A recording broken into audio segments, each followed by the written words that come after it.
ikinyejana cya 21 ikiragano gishya mu ikoranabuhanga rigezweho mu kazi kacu ka buri munsi, mu masomo yacu ndetse no mu mibereho yacu. Dukeneye ubuzima bworoshye kurusha ejo hashize. Niyo mpamvu dukeneye mudasobwa nziza za original n'ibikoresho byayo byose. Muri JP Technology Computer Limited niho honyine twaguriza mudasobwa inshyashya n'ubukaziye bya original. Ibikoresho byayo byose kuva kuri souris, clavier, hard disk, external, flash disk, ibikoresho bya networking, CCTV cameras ndetse n'amascreen meza cyane ya Full HD. Si ibyo gusa kandi tugufitiye abatekinisiye b'inzobere bagukorera ibikoresho byawe bikongera bikaba bishyashya. Ku bindi bisobanuro wadusanga imbere y'isoko rya Nyarugenge mu mujyi wa Kigali, cyangwa ukaduhamagara kuri nimero ziri kuri screen yawe. Wanadusura ku mbuga nkoranyambaga zacu zose ni JP Technology Computer Limited. Muri JP Technology Computer Limited niho honyine inzozi zawe ziba impamo, tukakujyana mu ikoranabuhanga rigezweho.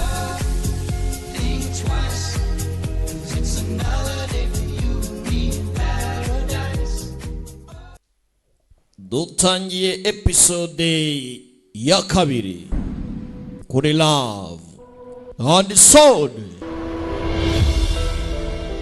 Akanaga sobanuye time hamwe na The Great Entertainment. Gira mugenzi wawe nabwire mugenzi we ko The Great atangiye gusobanura. Akanaga koresha ka B Studio ku bufatanye na The Great Entertainment. Ibintu n'ubutamu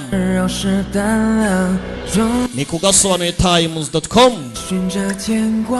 Gace gace bucece nanda y'umujinya. Aka nako karaje kabakome nk'uko izindi zabakomye. Uru rugero rwo muri iyi simbi cyane ntabwo bankinga bindengera, ntacyo ntazacamo nce muri uyu mwijima. Ntuma izina ryanjye rishashagirana, sinzatuma bipfa ubusa.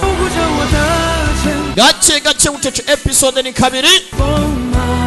Bidagure tude musobanuzi.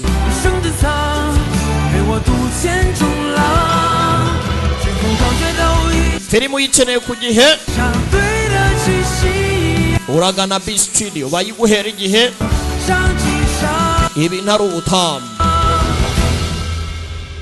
Love and Sword episode ni kabiri.